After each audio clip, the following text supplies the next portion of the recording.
দুনিয়া থাকার জায়গা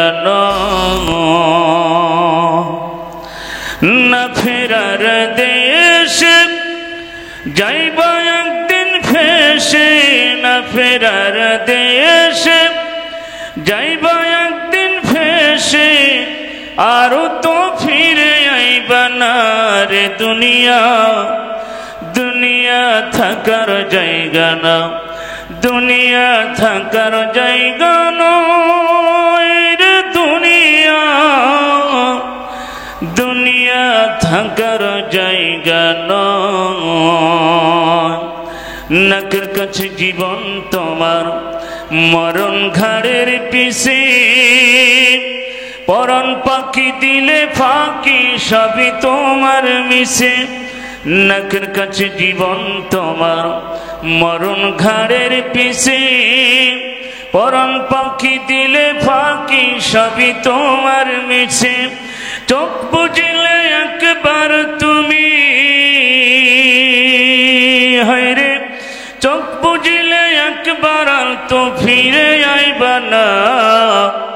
দুনিয়া থাকার জায়গা না, না ফেরার দেশ, যাইবা একদিন ফেসে না ফেরার দেশ, যাইবা একদিন ফেসে আরো তো ফিরে আইবা না রে দুনিয়া। দুনিয়া থাকার জায়গা না, দুনিয়া থাকার জায়গা নয় রে দুনিয়া। দুনিয়া থাকার জায়গা নয়। সঙ্গে সঙ্গে ফিরআউনের সেই বুদ্ধিজীবীরা বললেন, প্রথম নাম্বার 1 নাম্বার হচ্ছে, আপনি যদি ক্ষমতায় থাকতে চান সারা জীবন, আর আপনি যদি খোদা হতে হয়, তাহলে এই মিশরের সমস্ত শিক্ষা ব্যবস্থাকে ধ্বংস করে দিতে হবে। তাহলে এই জাতি মূর্খ হয়ে যাবে, জ্ঞান শূন্য হয়ে যাবে, আপনাকে খোদা মেনে নেবে। ফিরআউন বললেন, চমৎকার বুদ্ধি, কিন্তু এটা কিভাবে সম্ভব? বললেন, সম্ভব যদি না করতে পারেন আপনি খোদা হবেন না। কারণ এই জাতি যত শিক্ষিত হবে তত আপনার আলো পেয়ে যাবে, যত জ্ঞান ছড়াবে তত সুন্দর সুন্দর কথা শুনবে, আপনাকে খোদাও মানবে না, আপনি ক্ষমতায় থাকতে পারবেন না। ফিরআউন বললেন, তাহলে শিক্ষা ব্যবস্থাকে ধ্বংস করে দিন। ওই জামানায় মিশরে ফিরআউন শিক্ষা ব্যবস্থাকে ধ্বংস করে দিলেন। ফিরআউন বললেন, 2 নাম্বারটা কি তাড়াতাড়ি বলো। ফিরআউনকে বলা হলো, আপনি যদি 2 নাম্বার পয়েন্ট, এই মিশরে যত জ্ঞানী যত আলেম আছে তাদেরকে হত্যা করে ফেলেন। ফিরআউন বললেন, কিভাবে সম্ভব? এত জ্ঞানী এত আলেমদেরকে হত্যা করব কিভাবে? তাদের তো এত কিভাবে মারবো? ফিরআউনকে বলা হলো, যদি না পারেন তাহলে ক্ষমতায় থাকতে পারবেন না। কারণ এই জ্ঞানীরা এই আলেমরা জ্ঞান ছড়াবে, সত্যর কথা বলবে, জাতির কাছে মেসেজ দিয়ে দিবে, আপনাকে খোদা মানবে না, আপনাকে কেউ রাষ্ট্র ক্ষমতায় রাখবে না। ফিরআউন বললেন, তাই হবে। আমার ভাইরা, ফিরআউন ওই জামানায় লক্ষাধিকের বেশি জ্ঞানী আলেমদেরকে হত্যা করে ফেললেন।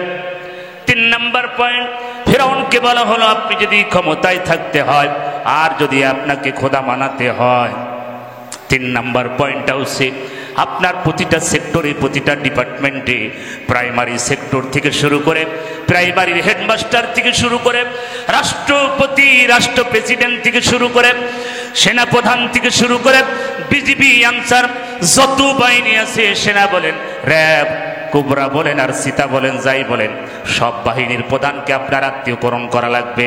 আপনার আত্মীয়, আপনার রক্তের কানেকশন যাদের, তাদের ওই ডিপার্টমেন্টে বসায় দেন। ফিরআউন বলেন, এত পাবো কোথায়? বললেন, সব আপনার আত্মীয় স্বজন, আপনার বাবার বাবার বাবার আত্মীয়, আপনার মায়ের মায়ের আত্মীয়, আপনার দাদার দাদার আত্মীয় থেকে শুরু করে নাতি পুতি যারা আছে সবাইকে সব সেক্টরের প্রধান আপনি বানিয়ে দেন। আপনি ক্ষমতায় থাকতে পারবেন, আপনি খোদা হয়ে যাবেন।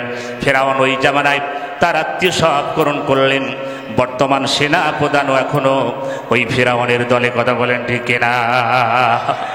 ফিরআউনের সিস্টেম আর আমাদের সৈরা শাসকের সিস্টেম সব এক, দেখেন না মিল খাই না কেমার। ও রাজশাহী বাগাবাসী, ফিরআউন বললেন, তাহলে এই কাজগুলো হবে প্রতিটা সেক্টরে প্রতিটা ডিপার্টমেন্টে, সচিবালয় থেকে শুরু করে বিভিন্ন মন্ত্রণালয় থেকে শুরু করে তার আত্মীয় স্বজনদেরকে বসায় দিলেন। ফেরাউন এইভাবে 450 বছর ক্ষমতায় থাকলেন। কত বছর? সবাই জোরে বলেন। ফিরাউন 450 বছর ক্ষমতায় থাকলেন।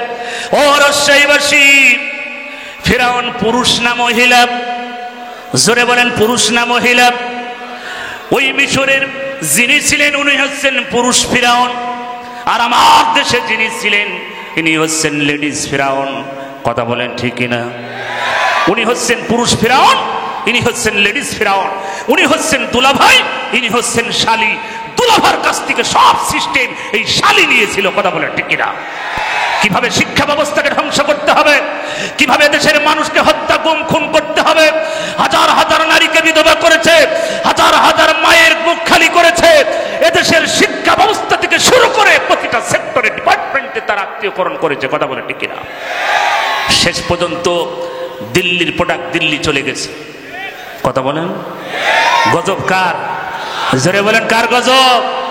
আল্লাহর গজব। আমার ভাইরা, কোন মানুষ যদি কোন মানুষের প্রতি জুলুম করে, আল্লাহর লানত তার উপরে নাজিল হয়ে যাওয়া। জালেম কখনো সফলতা অর্জন করতে পারে? আল্লাহ রাব্বুল আলামিন বলেন, ওয়া মাকারু ওয়া মাকারাল্লাহ ওয়াল্লাহু খায়রুল মাকিরিন। আল্লাহ বলেন, নবী, ওরা কৌশল করে, আমু কৌশল তৈরি করে। ও নবী, দুনিয়ার মানুষ যেভাবে কৌশল করে, ওদের কৌশলের থেকে উত্তম কৌশলকারী কে? আরো জবান ছেড়ে বলেন কে? আল্লাহ বলেন, ও নবী, দুনিয়াতে শ্রেষ্ঠ উত্তম কৌশলকারী আমি। ওরাও কৌশল করেছিল, হাজার হাজার মায়ের বুক খালি করবে, হাজার হাজার মানুষকে পঙ্গু করবে। এদেশের 30 থেকে 35,000 সন্তানকে পঙ্গু করেছে, 2000-এর মতন মানুষকে দুনিয়া থেকে বিদায় করেছে। এই 15.5 বছর সোনার সন্তানগুলোকে তারা হত্যা করেছে। কথা বলে ঠিক না? আর কি করবে? আল্লাহর গজব। আল্লাহ বললেন, ও নবী, দুনিয়াতে যারা বিভিন্ন কৌশল তৈরি করে, আমিও কৌশল করি, ও নবী, তাদের কৌশল আর আমার কৌশল এক হবে না। আমি যাকে ধরি তার 12টা বাজায় ছাড়ি। কথা বলেন ঠিক কিনা? রাজশাহীবাসী, এই জন্য সন্তান আদর্শবান বানান। কোরআনের জ্ঞান, ওহীর জ্ঞান আপনার সন্তানের ভিতরে দিয়ে দেন। ওই সন্তান গাঁজাখোর, বিড়িখোর, হিরোখোর হবে না। এটা হাফিজিয়া মাদ্রাসা, এটা এতিমখানা মাদ্রাসা। আল্লাহর নবী বলেন, হাফেজ হতে পারো নাই, হাফেজের বাবা হোক। হাফেজ হতে পারো নাই, হাফেজের দাদা হোক। হাফেজ হতে পারো নাই, হাফেজের নানা হোক। হাফেজ হতে পারো নাই, হাফেজের শ্বশুর হয়ে যাও। রাসূল বলেন, কপাল খুলে দিবেন কে? জোরে বলেন কে? হাফেজ হতে পারেন নাই? আমার ভাইয়েরা, একটা হাফেজকে সম্মান করেন, একজন আলেমকে সম্মান করেন। রাসূল বলেন, ইন্নামাল উলামা ওয়ারাসাতুল আম্বিয়া। পৃথিবীতে নবী করেন, রাসূল করেন, এই পৃথিবীর উত্তরাধিকার এবং যারা নায়েবে রাসূল, এই পৃথিবীতে একমাত্র যারা দুনিয়ার একমাত্র আলেমরা। জোরে বলেন কারা? এই পৃথিবীর আলেমরা হচ্ছে নবীর উত্তরাধিকারী, নবী নায়েবে রাসূল। আল্লাহর নবী বলেন, একমাত্র নবীগণের উত্তরসূরি এদেশের আলেমরা। আর সেই আলেমদেরকে হত্যা করা পর্যন্ত রিমান্ডের পরে রিমান্ডে। জোরে বলেন কথা ঠিক না? আল্লাহ বলেন, বান্দা আমি সইতে পারি না, বান্দার প্রতি যখন জুলুম হয়। আমার বাগাবাসী, ও রাজশাহীবাসী, কান দিয়ে শুনি, সোনার এই বাংলাদেশ নষ্ট করার জন্য এই দেশের সম্পদ লুটপাট করে সব বিদেশ পাচার করেছে। 1 নয় 2 নয়, 300 এমপি মন্ত্রী পালাতে বাধ্য। কথা বলে ঠিক না? শ্রীলঙ্কায়, আমি শ্রীলঙ্কা ভ্রমণ করেছি। শ্রীলঙ্কায় যেখানে এমপি মন্ত্রী মায়েরা ন্যাংটা করেছিল, আমার ভাইয়েরা, গাড়িওয়ালা বললেন, হুজুর এই জায়গায় আমার ভাইয়েরা, নেপালের এমপি মন্ত্রীদের যেভাবে পিটানো হলো, আমার দেশে যদি হইতো এদেশের মানুষগুলো শান্তি পেত। কথা বলেন ঠিক না? আমার সম্মানিত ভাইয়ের, আমার এই জন্য সন্তান আদর্শ বানান। আল্লাহর কোরআনের ওহীর জ্ঞান আপনার সন্তানের ভিতরে দিয়ে দেন। ওই সন্তান চোর হবে না, ডাকাত হবে না, টেন্ডারবাজি হবে না। আর যারা বাংলাদেশে যাদের পিতামাতা বৃদ্ধাশ্রমে থাকে, রাজশাহীবাসী, কোন আলেমের পিতা মাতা বৃদ্ধাশ্রমে আছে একটা দেখাতে পারবেন? জোরে বলেন পারবেন? কাদের সন্তান বৃদ্ধাশ্রমে আছে? যারা লেখাপড়া হয়, এডুকেটেড, যারা ডাক্তার, ইঞ্জিনিয়ার, ব্যারিস্টার। কথা বলেন ঠিক কিনা? এই জন্য সন্তানকে আদর্শবান বানান। আল্লাহ রাসূল সাল্লাল্লাহু আলাইহি ওয়াসাল্লাম বলে আলেমদের হাফেজদের সম্মান আমার আল্লাহ দেবে। একজন হাফেজ যখন জান্নাতের দিকে দৌড়াবে, জান্নাতের মেন গেটের দিকে যাবে, আমার ভাইয়েরা জান্নাতের মেন গেটের দিকে হাফেজ সাহেব যখন দৌড়াতে থাকবে, জান্নাতের এত সুন্দর গেট, হাফেজ সাহেব দিকে তা ধরে যাবে। আল্লাহ এত সুন্দর গেট কোনোদিন দেখি নাই, হীরা মুক্তা দিয়ে জান্নাতের গেট তৈরি হবে। হাফেজ সাহেব সেই জান্নাতের ভিতরে প্রবেশ করার জন্য জান্নাতের দরজায় এক পা, আমার ভাইয়েরা আর সিঁড়িতে এক পা লাগবে। হঠাৎ করে ফেরেশতারা পেছন থেকে জামা টেনে ধরবে। আমার ভাইয়েরা রাজশাহীবাসী কান দিয়ে শুনে, সন্তান কেন হাফেজ বানাবে, সন্তান কেন আলেম বানাবে? আজ আপনারা দেখেন আপনার সন্তান বিড়ি খর, মদ খর, না ভাইয়ের আমার টায়ার খর, আপনার সন্তানের পেছনে প্রতিদিন কত খরচ হয়। একজন হাফেজ একজন আলেমের সম্মান কেন আমার আল্লাহ দিবে? আমি সংক্ষিপ্ত বলি, ও রাজশাহীবাসী, হাফেজ সাহেব যখন জান্নাতের মেন গেটে দাঁড়িয়ে যাবে, হঠাৎ করে ফেরেশতারা পেছন থেকে জামা টেনে ধরবে। আমার ভাইয়েরা হাফেজ সাহেব বলবেন, কে ধরলি? দ্রুত আমার জামা টানা। কে টানতেছে জামা? দ্রুত ছেড়ে দাও, আমি আমার মালিক ডাকতেছি, জান্নাতের ভিতরে প্রবেশ করব। হাফেজ সাহেব যখন এই আওয়াজ দিবে, ফেরেশতা পেছন থেকে ডেকে বলবে, হাফেজ সাহেব তোমার কি মনে পড়ে না তোমার জামা তো এমনি টানা হয় নাই? হাফেজ সাহেব বলবেন, কেন টানা হচ্ছে, কি কারণে টানা হচ্ছে?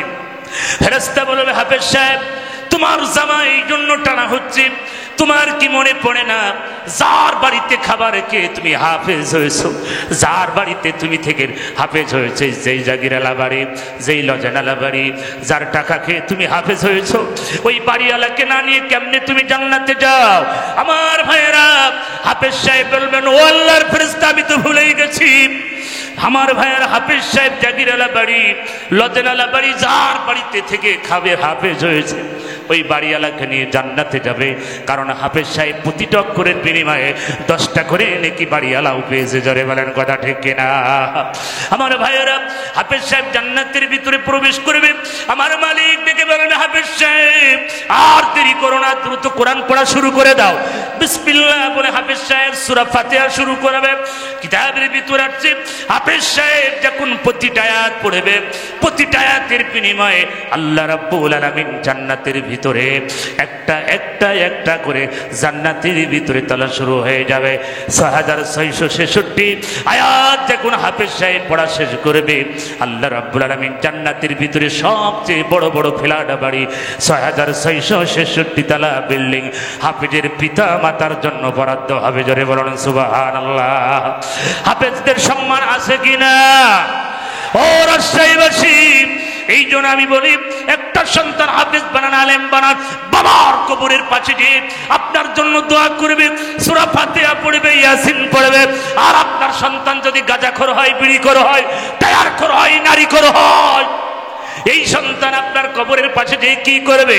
এই জন্য সন্তান নেককার বানান, সমাজ ভালো হবে, জাতি ভালো হয়ে যাবে। আজ রাজশাহী বিশ্ববিদ্যালয়ের ইতিহাসের কথা কি মনে পড়ে না? আমার নোমান ভাইকে কিভাবে তারা হত্যা করেছিল, লাশের ওপরে তারা টান দিয়েছিল, আল্লাহর গজবে তারা ধ্বংস হয়েছে। কথা বলেন ঠিক কিনা? সময়ের ব্যবধান, সময়ের ব্যবধান। ও রাজশাহীবাসী, মাথার ভিতরে যদি কুবুদ্ধি থাকে তাড়াতাড়ি ছেড়ে ফেলে। আল্লাহর এই জমিনে আল্লাহর দ্বীন কায়েমের জন্য, ইকামতের দ্বীনের জন্য কাজ করা লাগবে। সবাই রাজি আছেন? রাজি আছেন? আমার ভাইয়েরা, এই জন্য সময় নষ্ট করব না। আল্লাহ রাব্বুল আলামিন বলেন, আল্লাযিনা আমানু, ও নবী যারা ঈমান আনে ওইভাবে, আল্লাযিনা আমানু যারা ঈমান আনবে, ওয়া হাজারু যারা হিজরত করবে, ওয়া জাহাদু যারা জিহাদ করবে, ফি সাবিলিল্লাহ আল্লাহর পথে, বিআমওয়ালিহিম ওয়া আনফুসিহিম আল্লাহর পথে যারা মাল এবং জান দিয়ে সংগ্রাম করবে, আল্লাহ পাক বলেন, আ'জামু দারাজাতান ইনদাল্লাহ, ওরা হবে আল্লাহর কাছে মর্যাদাবান, সম্মানিত। জোরে বলুন সুবহানাল্লাহ। আল্লাহর পথে মাল জান দিলে সম্মান বাড়ে না কমে? জোরে বলেন, বাড়ে না কমে? আল্লাহ বলেন, লা ইন শাকারতুম লাযিদান্নাকুম, বান্দা নিয়ামতের শুকরিয়া আদায় কর, নিয়ামত বাড়াই দেবেন কে? জোরে বলেন কে? আজ 1 তলার মালিক 2 তলা বানাই দিবে, 1 বিঘা জমির মালিক 5 বিঘা বানাই দিতে পারে কি পারে না? আপনাদের এলাকার মন্ত্রী, এই হারামখোর মন্ত্রী, এদেশের টাকা পয়সা সব লুটপাট করে বিদেশ পাচার। কথা ঠিক না? যারা হারাম খায় ওরা হারামখোর। কথা বলে ঠিক না? যারা নারী খায় তারা ওরা নারী খোর, যারা মদ খায় ওরা মদ খোর। এদেশের টাকা পয়সা যারা চুরি করে লুটপাট করে যারা বিদেশ পাচার করেছে ওরা আস্ত হারামখোর। কথা বলেন ঠিক কিনা? জান্নাত এত সহজ না রে বাজার, জান্নাত সহজ না। আল্লাহ বলে বান্দারে সব গুনাহ মাফ করে দিতে পারি, শিরিক মাফ করব না, কবিরা মাফ করব না, আর আমার বান্দার হক নষ্ট করলে আমি আল্লাহ মাফ করব না। জোরে বলেন কথা ঠিক না? আপনাদের এই মন্ত্রীর 12টা বেজে যাবে, 12টা না কিয়ামত পর্যন্ত হিসাব দিতে দিতে দিতে আল্লাহর জান্নাত কপালে জুটবে না। কারণ কি? এই জনগণের টাকা যেভাবে মেরে খাইছে 15.5টা বছর, হিসাব দিতে পারবে না সহজে। জোরে বলেন কথা ঠিক কিনা? এই জন্য বান্দা, যদি কোনো বান্দার হক নষ্ট হয়ে যায়, ও রাজশাহীবাসী, আল্লাহ রাব্বুল আলামিন তিনি দেখেন master of the day of judgement, তিনি বিচার দিনের মালিক, মালিক ইয়াউমিদ্দিন, প্রেসবিটুল্লাহ, লর্ড অফ দ্য ওয়ার্ল্ড, তিনি গোটা পৃথিবীর যিনি প্রশংসার মালিক। আল্লাহ বলে বান্দা ভয় করো, ভয় করো, ভয় করো। বান্দা ওই জিনিসকে ভয় করো যেই জিনিস তোমার সামনে যাবে, যাওয়ার পরে তোমাকে আকর্ষণ করবে, লোভী বানাবে। ওটা না না না, তুমি ছেড়ে দাও। আল্লাহকে ভয় করো, খাঁটি মুসলমান হয়ে যাও। আমল ছাড়া কোনো মানুষ জান্নাতে যেতে পারবে না। কথা বলেন ঠিক কিনা? আমার ভাইয়েরা, দুনিয়ায় কেউ কারুর আপন হবে না। বাবার কবরে সন্তান যাবে না, সন্তানের কবরে বাবা যাবে না, মায়ের কবরে মেয়ে যাবে না, মেয়ের কবরে মা যাবে না, স্বামীর কবরে স্ত্রী যাবে না, স্ত্রীর কবরে স্বামী যাবে না। কার জন্য বাড়ি গাড়ি, কার জন্য জমি জায়গা, কার জন্য অট্টালিকা, কার জন্য দেশের টাকা পয়সা বিদেশ পাচার করা? আমার ভাইয়েরা, যেই সন্তান আপনার কবরে যাবে না, যেই মেয়ে আপনার কবরে যাবে না, যেই স্ত্রী আপনার কবরে যাবে না, কার জন্য বাড়ি গাড়ি, কার জন্য জমি জায়গা বাজানবে? এই জন্য যার যার কবরে সেই সেই হিসাব দেবে। আমল আছে জান্নাত আছে, আমল নাই জান্নাত নাই। কথা বলে ঠিক না? এই জন্য ভাইয়ের আমার, দুনিয়া দুনিয়া দুনিয়া দুনিয়া দুনিয়া দুনিয়া দুনিয়া, এই পৃথিবীতে চিরদিন থাকবো না বাজান। কবরের কথা কি মনে পড়ে না? এই ক্ষণিকের এই দুনিয়ায় মানুষের কোনো গ্যারান্টি ওয়ারেন্টি নাই। ম্যারিজ মোটাল অন দ্যাট, মানুষ মরণশীল। ওয়ালি কুল্লি উম্মাতিন আজাল, প্রত্যেকটি জাতির জন্য একটা নির্দিষ্ট সময় আমার আল্লাহ বেঁধে দিয়েছে। বান্দা কোথায় পালাবি, কোথায় যাবি? আমার ভাইয়েরা, এই জন্য ক্ষণিকের এই সময়, ক্ষণিকের এই দুনিয়ায় কিসের লড়াই বড়াই, কিসের সম্পদ, কিসের হারাম? রাতের অন্ধকারে তাহাজ্জুদের পাটিতে একবার চোখের পানি ফেলে কাঁদেন না রে বাজান। দুনিয়ায় কেউ কারণ নাই, আমল আছে জান্নাত আছে, আমল নাই জান্নাত নাই। মা জনম দুঃখিনী মা কবরে চলে গেছে। বাবা বটগাছের মতন যেই বাবা ছিল, সেই বাবা দুনিয়া থেকে চলে গেছে। পৃথিবীতে কোন পুরুষ বাবার মতন হতে পারে? জোরে বলেন। পৃথিবীর কোন পুরুষ বাবার মতন হতে পারে না। পৃথিবীতে কোন নারী মায়ের মতন হতে পারে না। কার জন্য এই পৃথিবী, কার জন্য? যুবক রে, একবার তুমি চোখের পানি ফেলে কাঁদো না রে যুবক। মসজিদের দরজা এখনো খোলা আছে, আল্লাহর দরজা এখনো, তোবার দরজা এখনো খোলা আছে রে যুবক। ফিরে আসো এই কিয়ামতের দিনের পথে, তোমাকে হাতছানি দেয় আল্লাহর পথে। ও যুবক, ইনসাফ ভিত্তিক বাংলাদেশ গড়ার জন্য তোমাকে ডাকা হয় রে যুবক। দুনিয়ার সব লোক লালসাকে লাথি মেরে ফেলে দাও, আল্লাহর জমিনে দিন কায়েমের জন্য ফুলে আসো। আল্লাহর এই জমিনকে ন্যায় ইনসাফ ভিত্তিক বাংলাদেশ কিভাবে গড়া হবে সেদিকে আসো রে যুবক।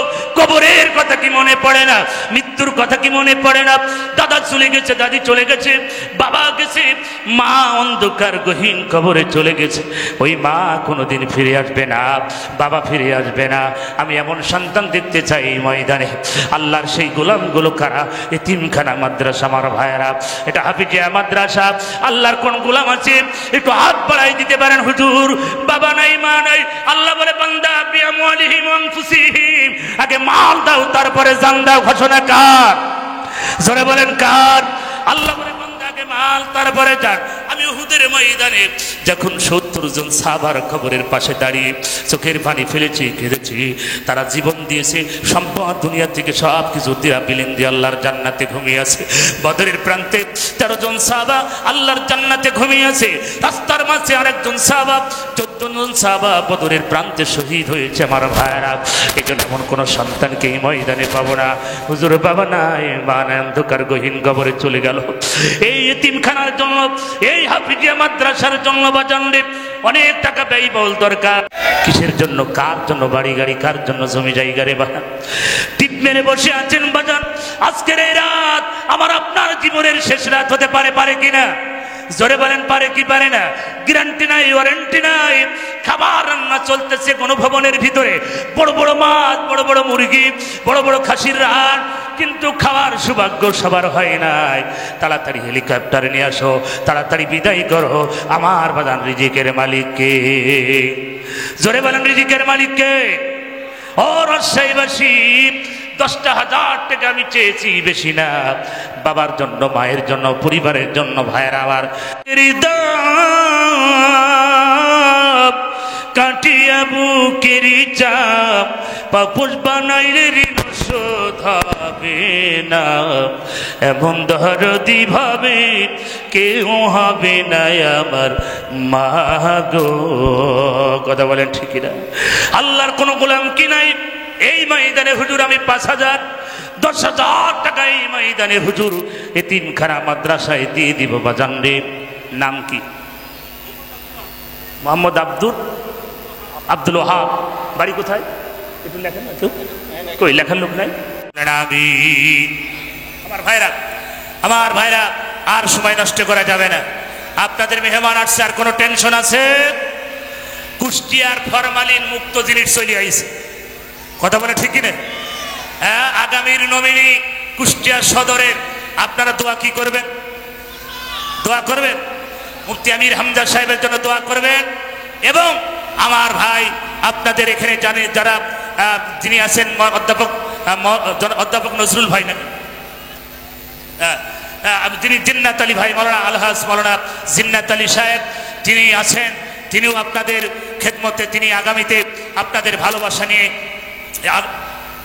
সামনে যেতে চাচ্ছেন।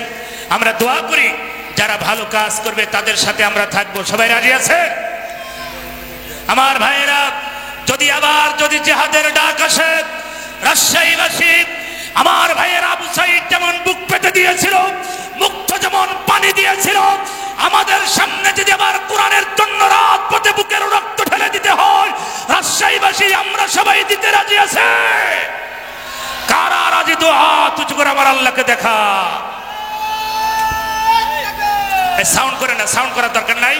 সাউন্ড, হাত উঁচু করে আমার আল্লাহকে দেখান। ফেরেশতারা একটু ভিডিও করুন। যাদের হাত বেঁকা থাকবে ফেরেশতাদের ভিডিও নিচে পড়ে যাবে কিন্তু। এই গানটা ভাবে না। হাত উঁচু করে আমার আল্লাহকে দেখান, একটু নাড়া দিয়ে দেন, হাতগুলো নাড়া দিয়ে দেন। ইয়া আল্লাহ, তুমি হাতগুলো কবুল করে নাও। হাত উঁচু করে আল্লাহর পথে জীবন দিতে রাজি আছেন? আমি এত নিষ্ঠুর হুজুর না, জীবন নেব, আমি এখন মাল চাই। তাড়াতাড়ি পুকুরে হাত ঢোকান, বিড়ি, সিগারেট আর টিস্যু বাদে আল্লাহর রাস্তে সবাই টাকা দেবেন। 10, 20, 50, 100, 500 যে যা পারেন সবাই পুকুরের ভিতরে হাত ঢোকান। আর ব্যাগ নিয়ে ভিতরে যাচ্ছে মা বোনেরা, সম্মানিত মায়েরা, আপনাদের ভিতরে অনেক ব্যাগ যাবে, আপনারা একটু বেশি বেশি দান করবেন। ওমা, জাহান্নামের ভিতরে নারীর সংখ্যা বেশি, রসুল দেখেছেন। এই জন্য জাহান্নাম থেকে বাঁচার জন্য আল্লাহর পথে বেশি বেশি দান করেন। দান করলে জান্নাতের পথ প্রয়াস। যুবক থামেন, থামেন, কালেকশন হচ্ছে, কালেকশন। ব্যাগ নিয়ে ভিতরে প্রবেশ করে যুবক, স্বেচ্ছাসেবক ভাইরা ব্যাগ নিয়ে ভিতরে প্রবেশ করবে। সবাই পকেটে হাত দেবেন। আপনার পকেটে যদি টাকা না থাকে, পাশের পকেটে ঢুকি হাত দিয়ে বের করে দেবেন। দুজনারই সব হবে, কারু ছাড় হবে না, কারু ছাড় হবে না। প্রয়োজনের টাকা ধার করে হলে দেওয়া লাগবে। কথা ঠিক না? আল্লাহ বলছে আগে মাল দাও, তারপরে জান দাও। সবাই টাকা দেবেন, কেউ মারু হবেন না। হাজার হাজার মানুষ 10টা টাকা যদি থাকে রে বাজার, আজকের এই রাত আমার আপনার জীবনের শেষ রাত হতে পারে।